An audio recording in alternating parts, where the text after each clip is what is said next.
ఈ సినిమాని ఒక స్టేజ్లో రిలీజ్ చేయడం ఎంత కష్టమో కూడా మాకు అసలు అంటే ముందరికి వెళ్ళలేని పరిస్థితి కూడా వచ్చిందండి. దాన్ని దాటుకుని ఈ సినిమాని అతి కష్టం మీద రిలీజ్ చేసి రిలీజ్ అయిన తర్వాత ఇప్పుడు 3వ వారంలోకి అంటే రేపటి నుంచి 3వ వారంలోకి ఎంటర్ అవుతుంది సినిమా. సో ఆ సందర్భంగా మనం అందరినీ ఒకసారి కలుసుకోవాలనే ఉద్దేశంతో ఇది పెట్టాం. గారు నాకు మొన్న ఫోన్ చేసి ఒక ప్రెస్ మీట్ పెట్టాలండి, ఇది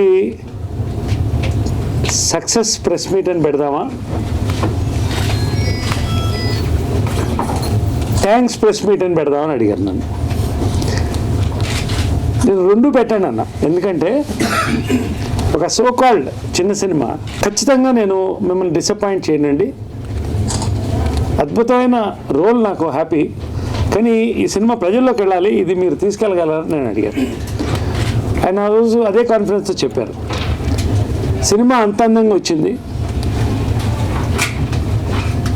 కానీ ఈ రోజున ఒక కమర్షియల్ సినిమాని, ఇది కమర్షియల్ సినిమా కాదని నేను అంటే it's feel good film, it's commercial film, ప్రజల్లోకి ఈ రోజున సక్సెస్ఫుల్గా తీయడంతో పాటు తీసుకెళ్ళగలిగారు.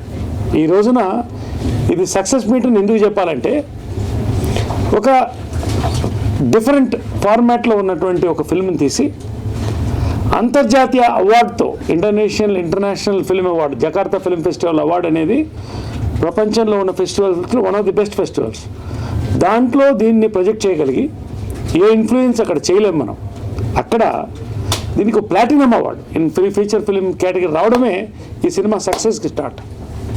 తర్వాత అద్భుతమైన రివ్యూస్ ప్రతి టీవీ, ప్రతి పేపర్, ప్రతి వెబ్సైట్ దీనికి ఇవ్వడం అనేది మరింత దీని సక్సెస్కి దోహదపడింది.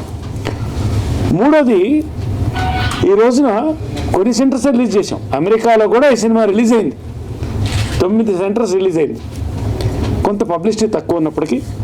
ఈ రోజున హైదరాబాద్ లాంటి ఇన్ని సినిమాలు మధ్యన రిలీజ్ అయినప్పటికి కూడా 2వ థియేటర్ ఐమాక్స్లోకి వచ్చి 3వ వారం ఈ సినిమా 50-60% కలెక్షన్స్తో వెళ్తుందంటే ఇట్స్ ఎ సక్సెస్ మీట్. మధ్యతరగతి జీవితం అంటే ఏంటి? పుట్టడం, తర్వాత ఏదో చదువుకోవటం, ఏదో పెళ్లి చేసుకోవటం, పిల్లలు పుట్టడం, తర్వాత కష్టాలు, ఇబ్బందులతో అలాగే జీవితాన్ని కొనసాగించడం, అది మధ్యతరగతి జీవితం. ఆ మధ్యతరగతి జీవితంలో అలా మార్పు ఎలా వస్తుంది, ఒక బ్రేక్ త్రూ ఎలా వస్తుంది అన్నది ఈ ఒక్క సినిమా అద్భుతంగా తీర్చిదిద్దగలిగింది. ఈ బ్రేక్ త్రూ ఎలా వస్తుంది?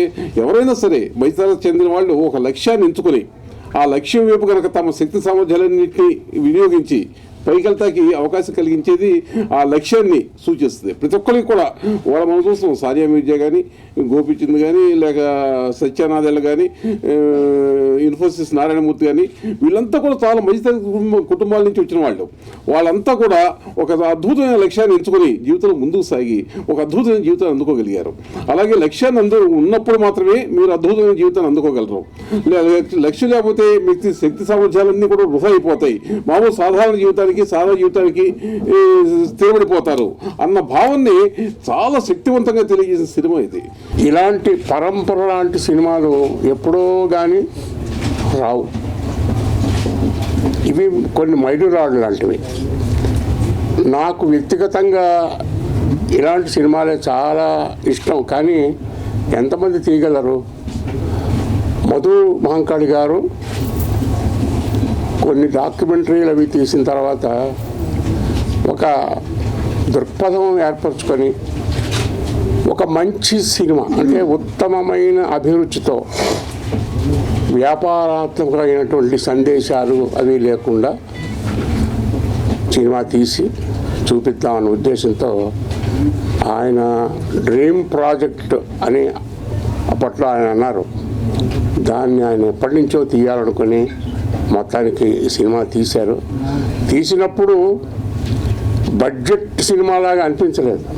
ఇందులో దాదాపు 28 లొకేషన్స్ ఉన్నాయి, అందులో ఏమి ఎక్కడ కాంప్రమైజ్ కాలే, నిర్మాణ విషయంలో కూడా కాంప్రమైజ్ కాలేదు, దర్జాగానే తీశారన్నీ. కానీ సినిమా కథ, సినిమా తీసిన ఆ ట్రీట్మెంట్లో మామూలుగా ఉన్న సినిమాలకి భిన్నమైన సినిమాగా ఇది వచ్చింది.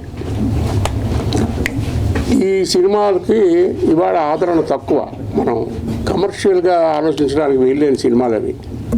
అప్పట్లో మీ శ్రేయోభిలాషి అనే ఒక సినిమాలో నరేష్ కూడా వేశాడు.